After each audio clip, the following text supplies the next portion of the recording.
పహల్గాం మృతులకు కేంద్ర హోంమంత్రి అమిత్ షా నివాళులర్పించారు. శ్రీనగర్ కంట్రోల్ రూమ్ సైనిక గౌరవ వందనం నడుమ మృతదేహాలపై పుష్పగుచ్చాలను ఉంచారు. అనంతరం దాడిలో గాయపడి అనంతనాగ్ ఆసుపత్రిలో చికిత్స పొందుతున్న క్షతగాత్రులను ఆయన పరామర్శించారు.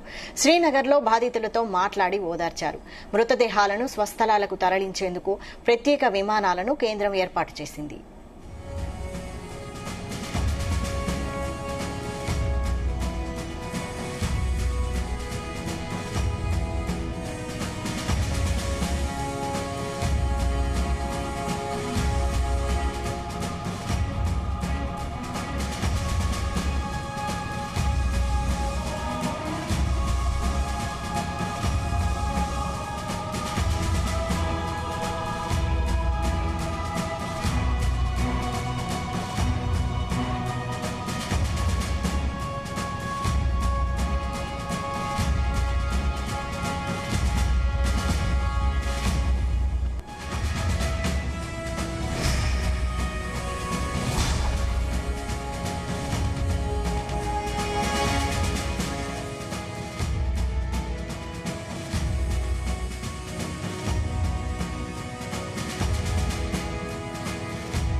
పహల్గాం మృతులకు కేంద్ర హోంమంత్రి అమిత్ షా నివాళులర్పించారు. శ్రీనగర్ కంట్రోల్ రూమ్ సైనిక గౌరవ వందనం నడుమ మృతదేహాలపై పుష్పగుచ్చాలను ఉంచారు.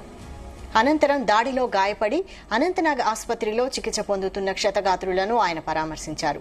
శ్రీనగర్లో బాధితులతో మాట్లాడి ఓదార్చారు. మృతదేహాలను స్వస్థలాలకు తరలించేందుకు ప్రత్యేక విమానాలను కేంద్రం ఏర్పాటు చేసింది.